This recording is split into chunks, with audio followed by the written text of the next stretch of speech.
Welcome aboard everyone, a very good evening. मैं दीप्ता और आज के इस वीडियो में मैं आपके साथ एक ऐसी टॉपिक पे बात करना चाहती हूँ जिस पे यूजुअली तो हम ज़्यादा ध्यान नहीं देते हैं, पर मुझे लगता है इसको एड्रेस करना ज़रूरी है उन कुछ गिने चुने लोगों के लिए जो अपनी इश्यूज़ को या फिर ये कहिए ऑब्स्टेकल को किसी को समझा नहीं पाते हैं या फिर उसका कोई सल्यूशन ढूंढ नहीं पाते हैं। So guys, today's topic is, can introverts be a cabin crew or air stewardess? जब फ्लाइट अटेंडेंट की रिक्रूटमेंट की एडवर्टाइजमेंट निकलती है तो उसमें ये मेंशन ही किया हुआ होता है कि कैंडिडेट्स को आउटगोइंग पर्सनालिटी होना मस्ट है। वैसे भी ये प्रोफाइल एक्सट्रोवर्ट्स और आउटगोइंग पर्सनालिटीज़ के लोगों को ही ज़्यादा अट्रैक्ट भी करती हैं, पर इसका मतलब ये नहीं कि इंट्रोवर्ट्स ये जॉब नहीं कर सकते। तो गाइस, एक लाइन में अगर इस क्वेश्चन का आंसर करूँ तो हाँ, इंट्रोवर्ट्स भी कैबिन क्रू बन सकते हैं, पर फ्लाइट अटेंडेंट बनने से पहले इंटरव्यू क्रैक करना भी तो ज़रूरी है, नहीं? तो चलिए हम डिस्कस करते हैं कि ऐसे कौन से सिचुएशन हैं जो इंटरव्यू देते वक्त एक इंट्रोवर्ट फेस करता है या फिर जो इश्यूज़ उनको फेस करनी पड़ सकती है और उनको कैसे अवॉइड किया जाए। So let's start.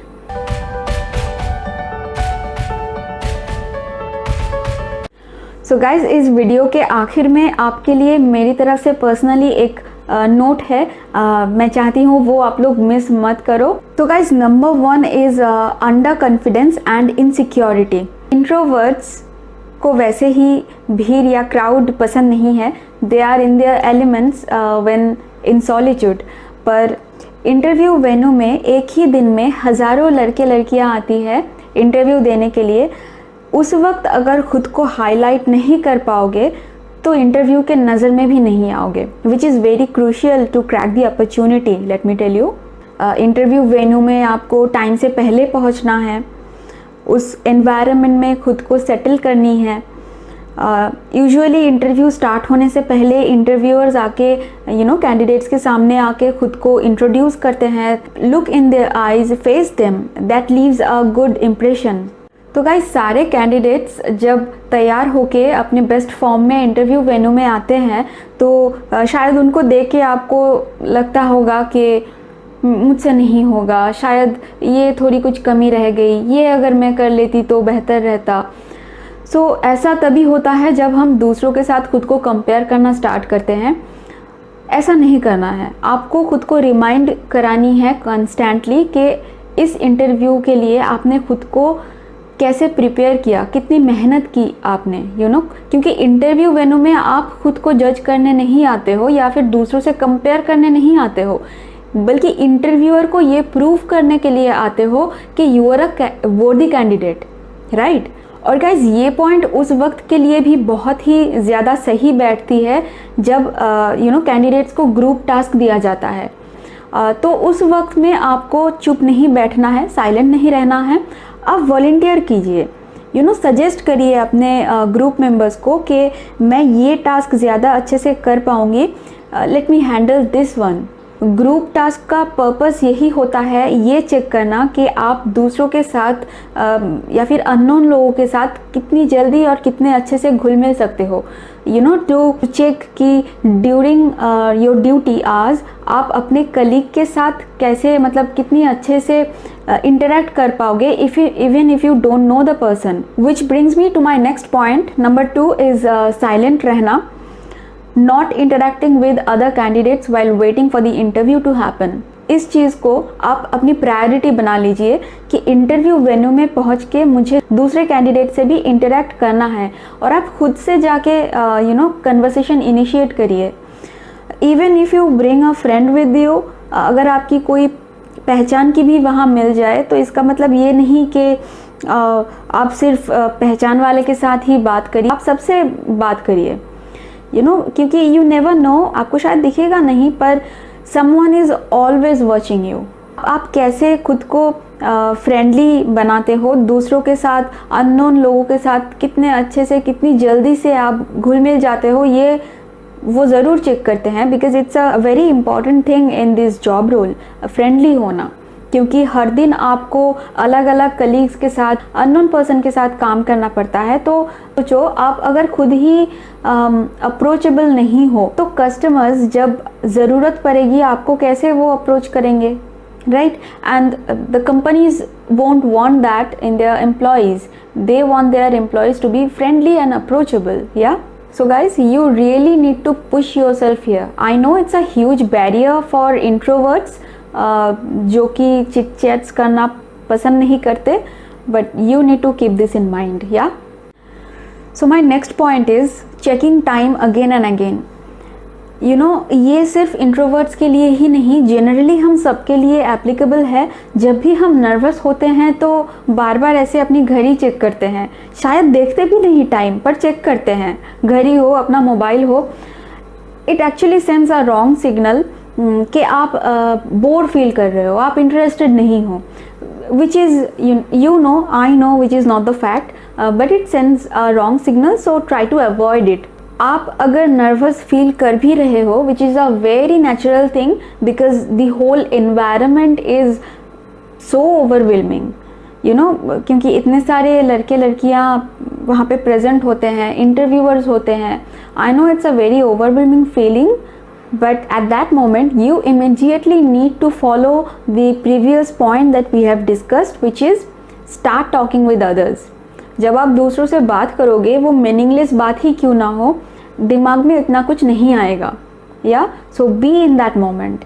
हाँ, एक और चीज़ जो मैं पिछले पॉइंट में आपको कहना भूल गई थी, आपको स्कूल के एग्ज़ाम के दिन याद है? पेरेंट्स हमेशा कहते थे दूसरों की कॉपी मत देखना, खुद जो पढ़ाई जो खुद किया है वही लिखना, जो पता है खुद को वही लिख के आना। तो आपके इस जॉब इंटरव्यू में भी वो टिप बहुत काम आने वाली है।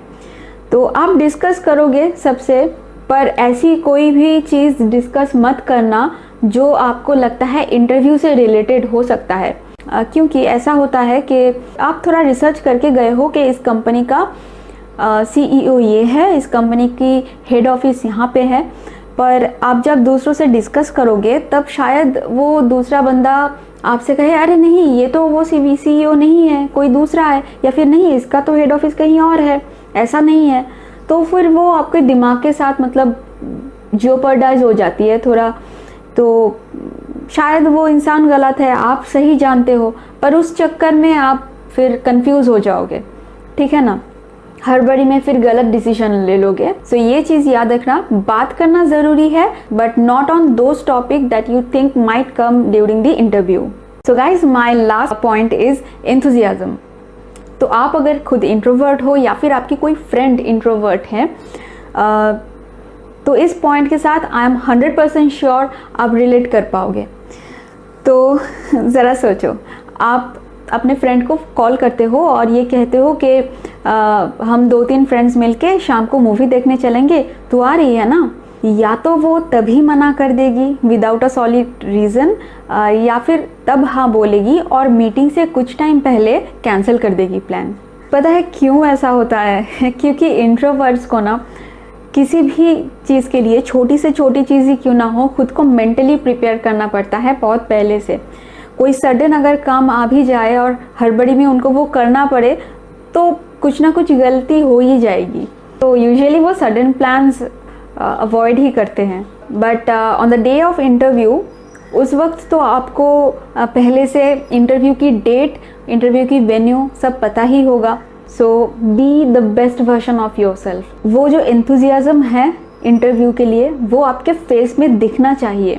B energetic and make sure कि वो आपके फेस पे दिखे that you belong to that place, या make the interviewer see how passionate you are for this job role. So I have made some probable question and some acceptable answers. अगर आपने वो नहीं देखा है तो मैं वीडियो की लिंक ऊपर दे दूंगी, आप देख लेना। तो गाइज़, इस वीडियो के स्टार्टिंग में मैंने आपसे कहा था कि वीडियो के आखिर में मैं अपनी एक पर्सनल नोट आपसे शेयर करूंगी। Trust me on this one, I understand एक इंट्रोवर्ट को इंटरव्यू देने जाने के लिए कितनी इश्यूज़ के या ऑब्स्टैकल के साथ जूझना पड़ता है, स्पेशली खुद को कन्विंस करना कि आज मुझे अपनी बेस्ट फॉर्म में रहना है, आज मुझे इंटरव्यू ख़त्म होने तक फुल ऑन एनर्जी के साथ एनर्जेटिक रहना है।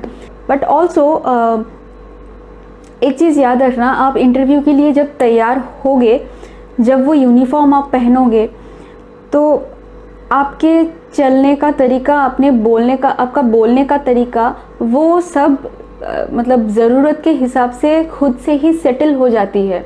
एंड ऑल्सो आप अगर सच में इस जॉब के लिए पैशनेट हो तो आपकी सारी टेंशन ख़त्म हो जाएगी जब आप इंटरव्यू दे रहे होगे। तो till then keep focus on yourself and leave the rest of the others and just be on that moment. Okay, I'm sure that would help you a lot. So guys, that's all for today. If this video helped you in any manner, then please support my effort by liking, sharing and commenting on the video. और अगर आपको लगता है कि ये video किसी और को हेल्प कर सकती है, then please share it to them. Thank you for watching.